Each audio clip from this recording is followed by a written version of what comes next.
បាទសូមជម្រាបសួរនិងសួស្តីដល់បងប្អូនដែលកំពុងតែតាមដានទស្សនាវីដេអូរបស់ខ្ញុំ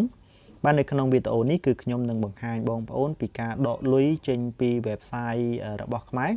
ដែល website នេះគឺមានឈ្មោះថា KHBUX អញ្ចឹង website នេះគឺខ្ញុំបានបង្ហាញបងប្អូនពីរបៀបក្នុងការចុះឈ្មោះបាទបង្ហាញបងប្អូនពីរបៀបក្នុងការរកលុយជាមួយនឹង website ហ្នឹងដែល website នេះគឺបងប្អូនគ្រាន់តែមើលពាណិជ្ជកម្មក៏បងប្អូនអាចរកលុយបានពី website នេះផងដែរអញ្ចឹងការមើលពាណិជ្ជកម្មនៅក្នុង website នេះបាទបើសិនជាយើងផ្ដោតទៅលើការមើលតែពាណិជ្ជកម្មគឺបងប្អូនអាចបាទរកបានទឹកប្រាក់មួយថ្ងៃក៏បាន20ទៅ30សេនផងដែរអញ្ចឹង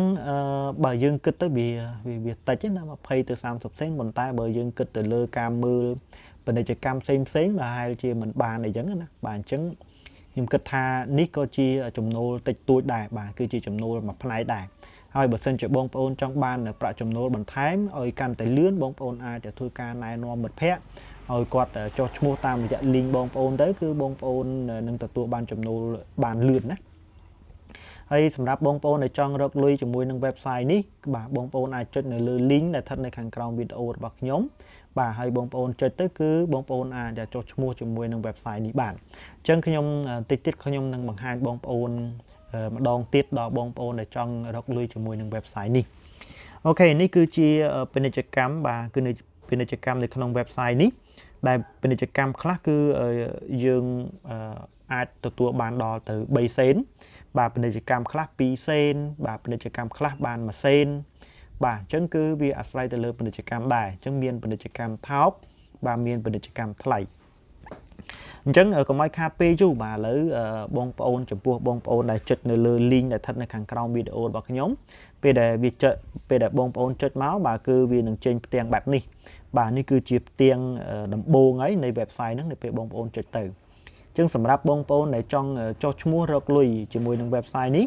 បាទបងប្អូនអាចចុចនៅប៊ូតុងខាងលើដែលមានពាក្យថា sign up នេះបងប្អូននឹងឃើញបាទពាក្យ sign up អញ្ចឹងបងប្អូនចុចនៅលើពាក្យ sign up នឹងមកបាទបន្តមកទៀតគឺបងប្អូននឹងឃើញផ្ទាំងនៃការចុះឈ្មោះជាមួយនឹង website នេះបាទអញ្ចឹងនេះគឺជាបាទផ្ទាំងនៃការចុះឈ្មោះហើយបាទគឺជាទម្រង់នៃការចុះឈ្មោះជាមួយនឹង website នេះចឹងខាងលើនេះគឺ full name បាទ full name គឺសំដៅទៅលើការសរសេរឈ្មោះបងប្អូនអញ្ចឹងបងប្អូនសរសេរទាំងឈ្មោះត្រកូលហើយនិងឈ្មោះខ្លួនអញ្ចឹងឧទាហរណ៍ថាបងប្អូនឈ្មោះវិចិត្រកអញ្ចឹងទៅបាទបងប្អូនសរសេរឈ្មោះបងប្អូនមកបាទសរសេរឧទាហរណ៍ថាតកូលបងប្អូនគឺវិចិត្របាទហើយវិចិត្រតកអញ្ចឹងទៅបាទហើយតកហ្នឹងគឺជាឈ្មោះរបស់យើងអញ្ចឹងយើងសរសេរដក clear មកណាដូចយើងសរសេរធម្មតាហ្នឹងបន្ទាប់មកគឺត្រង់កន្លែង email address ហើយនឹង confirm email address គឺមានន័យថាបងប្អូនត្រូវបំពេញនៅ email របស់បងប្អូនអញ្ចឹងបងប្អូនមាន email របស់បងប្អូនយកមកបំពេញនៅត្រង់កន្លែងនេះមកបាទអញ្ចឹងទាំងខាងលើនិងខាងក្រោមគឺជា email តែមួយបាទបងប្អូនបំពេញ email តែមួយមកបាទបន្ទាប់មកគឺត្រង់កន្លែង username នេះគឺបងប្អូនបំពេញនៅឈ្មោះបាទឈ្មោះរបស់បងប្អូនសារជាថ្មីម្ដងទៀតមកប៉ុន្តែបងប្អូនសរសេរតែអក្សរតូចមកហើយសរសេរកុំដក clear អីបាទមិនចាំបាច់ដក clear ទេគឺសរសេរឲ្យជាប់គ្នាតែម្ដងហើយបន្ទាប់មកបងប្អូនត្រូវបង្កើតនៅ password បាទ password នេះគឺត្រូវប្រើនៅក្នុង website នឹងផងដែរបាទហើយ website password នេះបងប្អូនធ្វើម៉េចក៏ដោយបាទបង្កើត password ឲ្យងាយស្រួលក្នុងការចងចាំខ្លួនឯងណាបាទធ្វើម៉េចឲ្យចងចាំងាយស្រួលក្នុងការ log in ចូលពីព្រោះថាត្រង់កន្លែង username ហើយនិង password នេះគឺបងប្អូនត្រូវតែធ្វើការចុះឈ្មោះចូល log in បាទនៅពេលដែលបងប្អូនចង់រកលុយជាមួយនឹង website នេះអញ្ចឹងបន្ទាប់មកបាទត្រង់កន្លែង confirm password អញ្ចឹងមានន័យថា password ខាងលើនិង password ខាងក្រោមគឺជាបាទ password តែមួយបាទគឺជា password តែមួយគឺដូចគ្នាណាគឺដូចគ្នាអញ្ចឹងបងប្អូនបំពេញមកបន្ទាប់មកបងប្អូនត្រូវចុចគ្រីសនៅត្រង់កន្លែងនេះបាទបងប្អូនត្រូវចុចគ្រីសត្រង់កន្លែងប្រអប់តូចហ្នឹងបាទបន្ទាប់ពីគ្រីសហើយបងប្អូនចុចពាក្យថា register បាទបងប្អូនចុចពាក្យថា register អូខេអញ្ចឹងនៅពេលដែលបងប្អូនបានធ្វើការបំពេញអស់ហើយបាទបំពេញ register រួចហើយគឺជោគជ័យក្រោយពីជោគជ័យហើយបងប្អូនត្រូវតែចុចនៅលើពាក្យថា login បាទតែពាក្យថា login គឺនៅខាងលើនេះតែម្ដងអញ្ចឹងបងប្អូនត្រូវចុចពាក្យ login បាទដើម្បីចូលទៅកាន់ website បាទ អូខេអញ្ចឹងនៅពេលដែលបងប្អូនចុចមកកាន់ពាក្យថា login គឺបងប្អូននឹងឃើញផ្ទាំង login ហើយអញ្ចឹងខាងលើនេះគឺសម្រាប់បំពេញនៅ username គឺដូចដែលខ្ញុំបានប្រាប់មុននឹងអញ្ចឹងបាទនេះគឺត្រង់កន្លែង username គឺបងប្អូនត្រូវយកបាទឈ្មោះរបស់បងប្អូនសំទោស username បងប្អូនដែលបានសរសេរហ្នឹងយកទៅបំពេញបាទនៅត្រង់កន្លែងហ្នឹងហើយ password ហ្នឹងគឺកន្លែងដែលបងប្អូនបង្កើតបាទដាក់ពីរជាប់គ្នាមិញហ្នឹងបាទនេះត្រង់កន្លែងនេះត្រង់កន្លែងហ្នឹងគឺបងប្អូនយក password ហ្នឹងយកទៅដាក់បញ្ចូលនៅត្រង់បាទនៅត្រង់កន្លែងនេះមកអញ្ចឹងបងប្អូនយកបញ្ចូលនៅត្រង់កន្លែងហ្នឹងមកបន្ទាប់មកគឺបងប្អូនត្រូវចុចពាក្យថា login បាទបងប្អូនត្រូវចុចពាក្យថា login បាទដើម្បីចូលទៅកាន់ខាងក្នុង website នេះបាទនៅពេលដែលបងប្អូនចូលមកកាន់ website នេះបាទ login រួចហើយបាទបងប្អូនអាចមើលពីចំនួនទឹកប្រាក់ដែលបងប្អូនអាចចង់ធ្វើការដកបាទគឺទឹកប្រាក់ខាងលើនេះបាទគឺខ្ញុំមានចំនួន$18.611បាទគឺជាចំនួនទឹកប្រាក់ដែលខ្ញុំត្រូវការដកនៅក្នុងថ្ងៃនេះផងដែរបាទបន្ទាប់មកក្រោយពីបើសិនជាបងប្អូនចង់ធ្វើការដកទឹកប្រាក់នេះគឺបងប្អូនឈប់អាចចុចពាក្យថា withdraw បាទពីព្រោះថាបងប្អូនមិនទាន់បានធ្វើការបំពេញនៅបាទពាក់ព័ន្ធទៅនឹងព័ត៌មានកាបូបលុយដែលបងប្អូនចង់ធ្វើការដកនៅឡើយទេដូច្នេះបងប្អូនត្រូវតែបាទមើលនៅត្រង់កន្លែងពាក្យថា setting សិនបាទបងប្អូនត្រូវមើលត្រង់កន្លែងពាក្យថា setting បន្ទាប់មកគឺបងប្អូនត្រូវមើលពាក្យថា personal setting បាទគឺខាងលើគេហ្នឹងគឺ personal setting បាទបងប្អូនត្រូវចុចនៅលើ personal setting មកបន្ទាប់មកគឺវានឹងចេញនៅបាទព័ត៌មានឬក៏ទិន្នន័យផ្ទាល់ខ្លួនរបស់យើងបាទអញ្ចឹងខាងលើគឺវានឹង load auto ឲ្យយើងតែម្ដងបាទ load auto ឲ្យយើងតែម្ដងអញ្ចឹងបងប្អូនមិនបាទត្រង់នេះគឺមិនចាំបាច់ទៅធ្វើការបំពេញទេអញ្ចឹងអ្វីដែលសំខាន់គឺនេះបងប្អូនមើលត្រង់កន្លែង payment method បាទអញ្ចឹងត្រង់កន្លែង payment method នេះគឺបងប្អូនអាចមើលបានគឺមាន PayPal មាន Perfect Money បាទមាន payeer បាទមាន Skrill បាទមានអីច្រើនតទៅទៀតបាទមានទាំង Bitcoin ផងដែរអញ្ចឹងបងប្អូនចង់ដកចូលទៅក្នុងកាបូបលុយមួយណាបងប្អូនអាចដកចូលក្នុង PayPal ក៏បានណាបងប្អូនអាចដកចូលនៅក្នុង payeer ក៏បានហើយត្រង់កន្លែង PayPal នេះបងប្អូនដាក់ email PayPal បងប្អូនមកប៉ុន្តែខ្ញុំសូមធ្វើការដកចូលទៅក្នុង payeer វិញម្ដងអញ្ចឹងគឺត្រង់កន្លែង payeer នេះគឺមិនមែនដាក់ email ទេគឺដាក់នៅលេខគណនី payeer ឬក៏លេខកាបូបលុយ payeer របស់យើងអញ្ចឹងសំណួរសួរថាតើយើងបានលេខកាបូបលុយ payeer ហ្នឹងមកពីណាបាទសំណួរហ្នឹងគឺបានលេខគណនី payeer ហ្នឹងបានមកពីណាអញ្ចឹងបងប្អូនត្រូវតែធ្វើការបង្កើតនៅកាបូបលុយ payeer មួយបាទកាបូបលុយ payeer នេះគឺបងប្អូនអាចមើលនៅក្នុងវីដេអូរបស់ខ្ញុំឬក៏មើលនៅខាងក្រោម link នៃវីដេអូហ្នឹងបាទបងប្អូននឹងឃើញ link មួយដែលខ្ញុំដាក់ពីរបៀបក្នុងការបង្កើតនៅកាបូបលុយ payeer បងប្អូនចុចនៅលើហ្នឹងទៅបងប្អូនមើលទៅហើយរៀនបង្កើតទៅតាមវីដេអូហ្នឹងទៅណាបាទអញ្ចឹងក្រោយពីបងប្អូនធ្វើការបង្កើតនៅកាបូបលុយ payeer រួចមកបងប្អូនត្រូវតែ copy នៅលេខគណនី payeer របស់យើងឥឡូវខ្ញុំធ្វើការបង្ហាញបងប្អូនបន្តិចបាទនេះគឺត្រង់កន្លែងនេះណាបងប្អូនបាទខ្ញុំចុចនេះគឺជា app របស់ payeer បាទអញ្ចឹងបងប្អូននៅពេលដែលបងប្អូនបានចុះឈ្មោះបានបង្កើតនៅ payeer រួចហើយបាទគឺបងប្អូននឹងមាន app ហ្នឹងហើយបងប្អូនទៅឡើងតាម app ហ្នឹងណាបាទចុះឈ្មោះតាមហ្នឹងមកបាទបន្ទាប់មកគឺពេលដែលបងប្អូនមាន payeer បងប្អូនចុច login ចូលទៅក្នុងកាបូបលុយ payeer របស់បងប្អូនមកក្រោយពីបងប្អូនចុច login ចូលទៅក្នុងកាបូបលុយ payeer បងប្អូនរួចមកបាទនេះគឺវានឹងចេញផ្ទាំងបែបនេះណាបាទវានឹងចេញផ្ទាំងបែបនេះ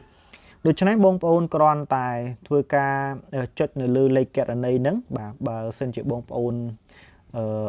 មិនចង់ទេគឺបងប្អូនអាចយកទៅបំពេញត្រង់នោះក៏បានដែរត្រង់កន្លែងបំពេញនៅ payeer ណាប៉ុន្តែខ្ញុំគិតថាបើបងប្អូន copy គឺល្អអញ្ចឹងបងប្អូនគ្រាន់តែចុចលើហ្នឹងមកបាទនៅពេលដែលបងប្អូនចុចមកនេះបងប្អូននឹងឃើញពាក្យនេះ copy នៅកន្ទុយខាងចុងបាទបងប្អូនចុចនៅលើពាក្យ copy ហ្នឹងមកបាទបងប្អូនចុចនៅលើ copy ហ្នឹងមកអញ្ចឹងបងប្អូនក្រោយពីបងប្អូនចុចនៅលើ copy ហ្នឹងបងប្អូនចូលទៅកាន់ website សារថ្មីបាទបងប្អូនចូលទៅកាន់ website របស់យើងសារថ្មីបាទអញ្ចឹងគឺនេះបងប្អូននឹងឃើញត្រង់កន្លែង payeer នេះហើយអញ្ចឹងត្រង់កន្លែងនេះគឺបងប្អូនបំពេញនៅលេខគណនី payeer របស់បងប្អូនមក បាទបំពេញមកអញ្ចឹងបងប្អូនគ្រាន់តែយកម្រាមដៃបងប្អូនចុចនៅត្រង់កន្លែងហ្នឹងឲ្យជាប់បន្ទាប់មកបងប្អូននឹងឃើញពាក្យផាសបាទដែលស្ថិតនៅខាងឆ្វេងគេបងអស់ពេលដែលចុចផាសហើយនេះគឺវានឹងលោតលេខករណី payeer ឲ្យយើងតែម្ដងបាទឲ្យយើងតែម្ដងដូច្នេះគឺក្រោយពីបងប្អូនបានបំពេញនៅលេខករណី payeer រួចហើយបាទគឺបងប្អូននឹងមើលនៅផ្ទាំងខាងក្រោមបាទផ្ទាំងខាងក្រោមមកអស់នៃទម្រង់ដែលបងប្អូនបានបំពេញមិញហ្នឹងគឺបងប្អូននឹងឃើញពាក្យថា send បាទពាក្យថា send ហើយនៅត្រង់កន្លែងនេះគឺបងប្អូនត្រូវតែបំពេញនៅ email សំទោសបាទគឺបំពេញនៅ password ដែលបងប្អូនបានបង្កើតជាមួយនឹង website ហ្នឹងអញ្ចឹងបងប្អូនត្រូវតែបំពេញវាមកបាទក្រោយពីបំពេញរួចបងប្អូនត្រូវចុចពាក្យថា submit បាទចុចពាក្យថា submit ណាអញ្ចឹងនៅពេលដែលបងប្អូនចុច submit ហើយគឺបាទនេះវានឹងចេញពាក្យថានេះណាគឺជោគជ័យនេះឃើញទេ your personal setting were successfully update បាទមានន័យថាយើងបានធ្វើការ update ជោគជ័យហើយនៅកាបូបលុយ payeer របស់យើងអញ្ចឹងមកដល់ត្រង់កន្លែងនេះគឺបងប្អូនបាទបងប្អូនចុចត្រង់ពាក្យ account បាទចុចពាក្យ account សារថ្មីមកនេះត្រង់ account ខាងលើហ្នឹងបាទបងប្អូនចុចសារជាថ្មីមកពេលដែលបងប្អូនចុចសារជាថ្មីមកគឺវានឹងចូលផ្ទាំងគណនីឬក៏លុយរបស់យើងសារថ្មីបាទនេះឃើញទេបាទគឺបងប្អូនចូលមកគឺវានឹងចេញផ្ទាំងបែបនឹងសារថ្មីបន្ទាប់មកគឺបងប្អូននឹងឃើញលេខអក្សរខាងចុងហ្នឹងបាទអក្សរខាងចុងហ្នឹងជួរនេះណាគឺបងប្អូននឹងឃើញពាក្យថា withdraw ណាបងប្អូននឹងឃើញពាក្យថា withdraw ដូច្នេះបងប្អូនត្រូវចុចលើពាក្យ withdraw ហ្នឹងតែម្ដងមកបាទបងប្អូនចុចលើហ្នឹងបន្ទាប់មកគឺបងប្អូននឹងឃើញហើយបាទនេះគឺបាទបងប្អូនត្រូវជ្រើសរើសនៅកាបូបលុយណាមួយដែលបងប្អូនចង់ធ្វើការដកអញ្ចឹងនៅត្រង់កន្លែងមិញនេះគឺយើងដកលុយជាមួយនឹង payeer បាទអញ្ចឹងបើដកលុយជាមួយនឹង payeer យើងចុចលើ payeer បើយើងចង់ដកលុយជាមួយនឹង PayPal បងប្អូនចុច PayPal ប៉ុន្តែត្រូវឲ្យដូចទៅនឹងកន្លែង personal setting របស់យើងមិញណាបាទត្រង់កន្លែងព័ត៌មានផ្ទាល់ខ្លួនរបស់យើងមិញហ្នឹងបើយើងភ្ជាប់ជាមួយនឹង payeer គឺបងប្អូនត្រូវចុចត្រង់កន្លែងនេះ payeer តែបើសិនជាបងប្អូនដាក់ត្រង់កន្លែងមិញនោះគឺ PayPal បាទបងប្អូនត្រូវចុចលើ PayPal ដូច្នេះគឺមិញគឺខ្ញុំដាក់ payeer អញ្ចឹងខ្ញុំចុចលើ payeer នេះតែម្ដងពេលដែលខ្ញុំចុចលើ payeer ហើយបាទគឺវានឹងចេញផ្ទាំងឲ្យយើងដកលុយតែម្ដងបាទអញ្ចឹងគឺខាងលើបាទគឺវាបំពេញឲ្យយើងស្រាច់ស្រាប់តែម្ដងអញ្ចឹងអ្វីដែលសំខាន់គឺបងប្អូនគ្រាន់តែចុចពាក្យថា submit បាទគឺនេះណា submit បាទនេះបងប្អូនចុចត្រង់អក្សរ Q ហ្នឹងបាទគឺបងប្អូនចុច submit មកក្រោយពីបងប្អូនចុច submit មកគឺនេះគឺវានឹងចេញផ្ទាំងពណ៌ Q ព្រាលនេះមកបាទពណ៌ត្រួយជ័យណាគឺគេប្រាប់ថា your payment request was successfully submitted thank you for using our service អញ្ចឹងមានន័យថាគឺយើងបានធ្វើការស្នើសុំដកលុយជោគជ័យបាទអញ្ចឹងនៅពេលដែលលុយនេះគឺធ្លាក់ចូលទៅក្នុងកាបូបលុយ payeer ថ្ងៃណាគឺខ្ញុំនឹងធ្វើវីដេអូបង្ហាញបងប្អូនពីរបៀបក្នុងការសំទោសគឺបង្ហាញនៅវិក័យប័ត្រដល់បងប្អូនមួយទៀតបាទពីព្រោះថាត្រង់កន្លែងនេះគឺបញ្ជាក់ថា website យើងអាចរកលុយពីវាដកពីវាបានពិតប្រាកដបាទមិនមែនជារឿងកុហកអីទេបាទហើយអញ្ចឹងបន្ទាប់មកបងប្អូនត្រូវចុចលើ account សារថ្មីមកបាទបងប្អូនចុចលើ account សារថ្មីក្រោយពីបងប្អូនធ្វើការដករួចបាទពេលដែលបងប្អូនចុចលើ account មកគឺនេះត្រង់កន្លែង balance របស់យើងនេះគឺនៅសល់ត្រឹមតែ00ទេបាទនៅសល់ត្រឹមតែ00ទេបាទអញ្ចឹងរបៀបក្នុងការដកលុយជាមួយនឹង website ហ្នឹងគឺមានតែប៉ុណ្្នឹងទេបាទគឺមានតែប៉ុណ្្នឹងហើយនេះគឺវាកំពុងតែ pending ក្នុងការ withdraw របស់យើងបាទអញ្ចឹងត្រង់កន្លែងនេះគឺយើងរងចាំបាទរងចាំអូខេអញ្ចឹងខ្ញុំមានតែប៉ុណ្្នឹងទេអញ្ចឹងយើងនឹងជួបគ្នានៅវីដេអូក្រោយហើយសង្ឃឹមថាបងប្អូននឹងតាមដានទស្សនានៅវីដេអូរបស់ខ្ញុំបាទជាបន្តទៀតអញ្ចឹងមានតែប៉ុណ្្នឹងបាទបញ្ចប់ចុះហើយជួបគ្នានៅវីដេអូក្រោយ